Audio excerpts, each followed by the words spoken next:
जी অসম চৰকাৰৰ নিৰ্দেশ মৰ্মে ব্লকৰ পঞ্চায়তৰ প্ৰতিনিধিসকলে সভাৰ আজি শপত গ্ৰহণ কৰিছে। মই প্ৰত্যেকজন প্ৰতিনিধিক আমি সম্ভাষণ জনাইছোঁ, অভিনন্দন জনাইছোঁ। তাৰ লগে লগে তেওঁলোকৰ ওপৰত যে গুৰুদায়িত্ব আহি পৰিছে, সেই গুৰুদায়িত্ব সম্পৰ্কেও আমি কিছু কথা ক'ব লাগিব।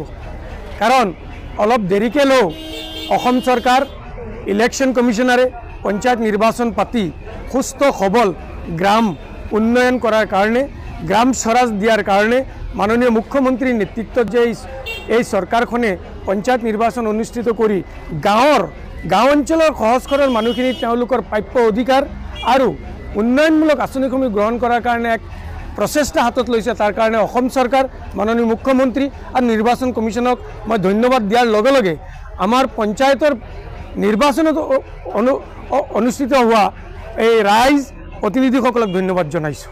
আৰু লগতে এই বিন্নাকান্দি ডেভেলপমেণ্ট ব্লক আৰু বিন্নাকান্দি ডেভেলপমেণ্ট ব্লক 1991 চনৰ 31 ডিচেম্বৰত প্ৰতিষ্ঠা হয়। তাৰ পিছৰ পৰা বহু উন্নয়ন হৈ গ'ল, কিন্তু এইবুলি এটা কথা বৰ ভাল যে পঞ্চায়তৰ প্ৰতিনিধিসকল যথেষ্ট শিক্ষিত। অলপ আগত নাফিনা নাছৰিন তেওঁ আহি গৈছে, তেওঁ PhD হোল্ডাৰ, আমাৰ ইয়াত MSc হোল্ডাৰ, আমাৰ ইয়াত BSc BA বা শিক্ষিত জনপ্ৰতিনিধিসকল, যুৱকসকল আহিছে। আমি তেখেতসকলক ধন্যবাদ জনাইছোঁ। আমি তেখেতসকলক আমি আন্তৰিকতাৰে আমি কাম কৰি যোৱাৰ কাৰণে প্ৰেৰণা যোগাইছোঁ।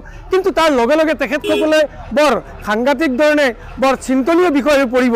কাৰণ এই ডেভেলপমেণ্ট ব্লকত পূৰ্বৰ প্ৰতিনিধিসকল আৰু ইয়াৰ BDO, ইয়াৰ JE, ইয়াৰ AE জেলত যোৱাৰ উদাহৰণো আছে।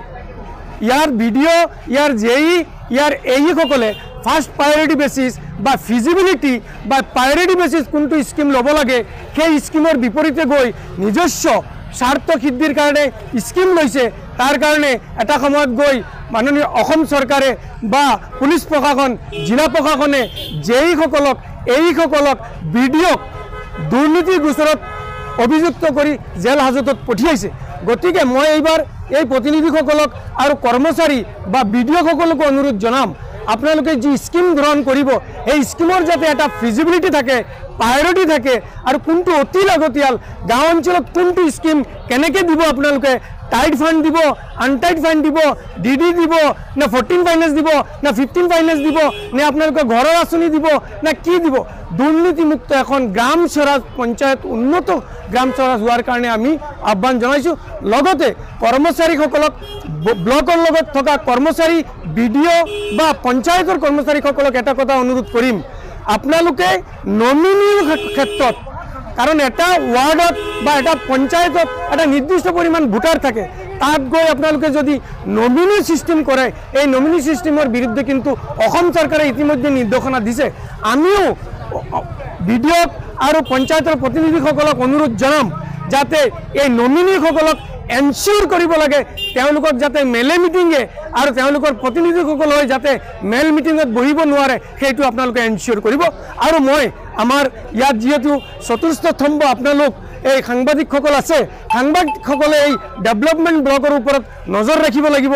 আমি প্ৰত্যেকজন সমাজকৰ্মীসকলে দল মত নিৰ্বিশেষে আমি কিন্তু চকু দিব লাগিব যে আমাৰ উঠি অহা এই শিক্ষিত আৰু যুৱক চামক যাতে আমি তেওঁলোকক দিম। আমি সেই আগৰ বিন্নাকান্দি ডেভেলপমেণ্ট ব্লকৰ কোনোবা প্ৰতিনিধি জেলত গৈছে, BDO জেলত গৈছে, JE জেলত গৈছে, সেইখিনি যাতে আমাৰ পৰা মোচন খাই এই নতুনকৈ অহা প্ৰতিনিধিসকল যাতে দুপত আগবাঢ়ি যাব পাৰে আৰু ফাৰ্ষ্ট প্ৰায়ৰিটি আৰু প্ৰায়ৰিটি বেচিছ যাতে স্কিমবিলাক ল'ব পাৰে, মানুহৰ কামত আহিব পৰা স্কিমবিলাক যাতে লয়, আৰু ইয়াত যাতে দালালিৰ ছিষ্টেমটো বাদ দিব পাৰি, তাৰ কাৰণে অনুৰোধ জনাইছোঁ।